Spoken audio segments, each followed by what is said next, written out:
After covering baseball in the world's largest country last week, I decided to go to the opposite extreme for this one, and talk about baseball in one of the world's smallest countries. In fact, it is, I believe, the smallest country in the world to have a national baseball team.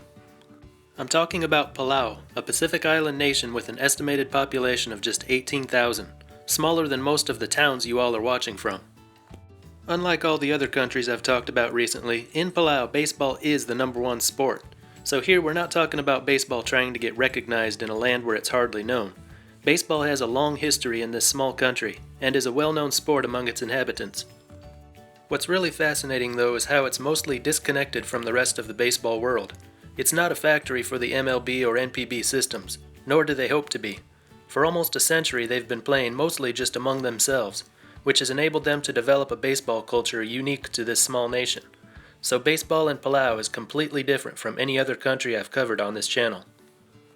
Before I get into that, I should tell you all about the country. A lot of people have never heard of this country, and most don't know anything about it. About 340 islands make up the nation of Palau. About 2/3 of its population of 18,000 lives on the island of Koror. It's located east of the Philippines, north of Indonesia, and west of Micronesia.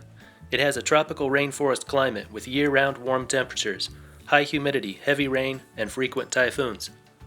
They have their own language, Palauan, but English is also an official language. Christianity is the dominant religion, mostly Roman Catholic. Cuisine is similar to other Pacific Island nations.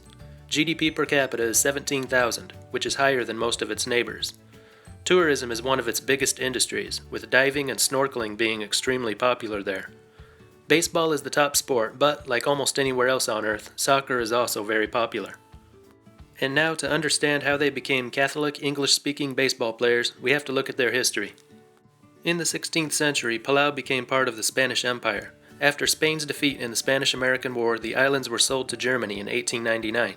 15 years later, at the start of the First World War, they were taken over by the Japanese. After the Japanese defeat in the Second World War, Palau became part of a territory in Micronesia, administered by the United States. The U.S. wanted Palau to join the Federated States of Micronesia in 1979, but they rejected that idea, and in 1994 Palau became an independent nation. In the 1920s, the Japanese brought baseball to the islands of Palau, supplying the equipment and teaching the rules of the game to the locals. Motoji Kono, an employee of the Japanese government, is credited as the founder of baseball on the islands. Soon matches were set up, with the first Palauan players being employees of the Japanese administration. As the story goes, the first annual series between the Japanese and the All-Palau team took place in 1927, with the Japanese team coming out victorious. But in 1928, it was the Palauan team that came out on top. After that, the Japanese decided to discontinue the series, and from then on, baseball was segregated on the islands. After the Battle of Peleliu in 1944, Palau was taken over by American forces, and the occupation continued after the Second World War. So control of the islands passed from one baseball country to another, and the game carried on without interruption. American soldiers continued with the training of Palauan ball players that the Japanese had started. In the early years following the war, the U.S. organized a nationwide competition among all the villages of all the islands. M-boats and army trucks were used to transport players and equipment from village to village and island to island. You can't help but imagine a boat full of ball players punching their fist into their glove, staring across the water to the island off in the distance, where their next game is to be played. These inter-village competitions soon led to the formation of Palau Major League, which has continued mostly uninterrupted from its establishment in 1947 to the present day. Around the same time, these trips across the sea extended to the other islands of Micronesia, which had also adopted baseball from a combination of Japanese and American influence. Fierce rivalries soon developed between the All-Palau team and the All-Star teams from the other islands, as it was now competition between nations, rather than villages of the same nation. The All-Star team from Palau secured its first major international victory in 1962. Playing at Guam, a much bigger island, they beat the host island's All-Star team 2-0. Upon their return to Palau, the team was given a hero's welcome. They were hosted at the meeting place for the village elders. Chiefs from all clans of Palau gathered, and a feast was held in the team's honor. And this became tradition. Whenever the national team returned from overseas, entire villages would empty out to greet them. Grand feasts of fish and taro were prepared by the women of the village, and during the feast, players would tell about the game in detail to the villagers.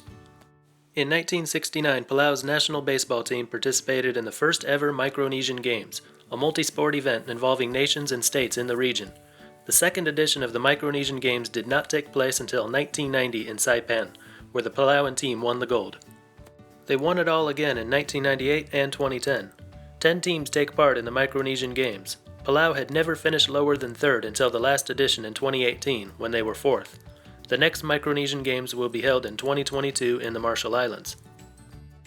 Palau Major League had only one season canceled in over 70 years of play. That was in 1981, when it was canceled to allow the national team time to prepare for an international tournament. In the 1970s, a team called the Red Torch dominated, winning 7 of the 10 PML championships. In these early days of the PML, the league consisted of village teams, along with Palau Vocational School and Palau High School. From the 1980s to the present day, the Irai Aces have been the PML's dominant team, winning 8 straight titles in the 80s and a pair of three-peats in the 90s and early 2000s. The last 2 PML championships have been won by Mayuns. Asahi Field is the venue for all PML matches, and it is the home ground for the Palau national baseball team.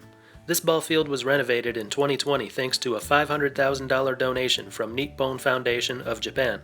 It's located on Koror, Palau's most populous island. The PML has also received a $2,000 donation from Taiwan, and the two countries played friendship games in 2019. Growing up in Palau, kids may learn the game playing with bamboo bats and balls made of coconut leaves, but when they get to organized baseball, the proper equipment is always available. Youth baseball leagues are present. In 2004, a team of 16 to 18-year-olds took part in the Oceania AAA baseball tournament and came home with a silver medal. There is no big high school tournament since there's only one high school. Even children from the smaller islands can only attend Palau High School on the big island of Koror. And now something you don't hear about in every part of the world. Baseball in Palau has a history of black magic. During the 60s and 70s, teams would have their own magicians to cast spells and counter the other team's spells. Untimely rainouts or injuries often led to accusations of witchcraft. In the 90s, when the rules were updated, the use of black magic was prohibited, but it still might be going on more discreetly. Old superstitions and beliefs that have been part of the island culture for centuries have also found a place in the world of Palauan baseball. Their world WBSC ranking is 82nd, which doesn't sound impressive at all until you see that they rank 224th in population of countries and territories of the world. There's not much that they can do to strengthen the national team. The game is already spread out among its islands. It can't get any more popular than it already is. They have the proper equipment and facilities. They participate in international competitions regularly. In a country of only 18,000 people, there's a limit to the talent pool they can draw from, and the money they can spend. They could try to bring in players from bigger baseball countries, maybe offer them free accommodations and meals, and a little spending money, to spend a summer in Palau Major League. Getting a few players to do that would help to raise the talent level. This has worked in several European countries. But they're not really interested in becoming a baseball powerhouse. They just play the game. They have their own style of play, their own baseball culture, played exclusively among native Palauans. Their goals for international success involve just beating the other island nations around them. They enjoy these rivalries they've built up over the years, and they enjoy their own league. So, why ruin a good thing? But landing a local player in MLB or NPB probably is something they would hope to achieve. A native Palauan who reaches the highest levels of professional baseball in the world would be revered as a national sports hero, especially in a country that has never won an Olympic medal. No top professional baseball league is going to invest much money in a country as small as Palau, so you won't see any baseball academies sprouting up there. However, as I pointed out in my video, Baseball in the Philippines, Southeast Asia and the Asian Pacific region have been largely ignored, but that is probably going to change very soon. We will see more effort put into developing players in countries like the Philippines and Indonesia. When that happens, scouts can make trips out to the smaller countries, like Palau, find the most talented youth, and offer them the chance to receive training abroad. If you want to watch some Palau Major League games, they are streamed on the YouTube channel PNCC Live. Or if you want to see some shorter videos, check out Viva Baseball. Links to both are in the description. If you'd like to read about the history of baseball in Palau, there is a book called Baseball in Palau, Passion for the Game from 1925 to 2007. If you don't need that much detail, just check my sources linked in the description to learn more about baseball in Palau. And that is all for this one. Until next time, this is Baseball International. See ya!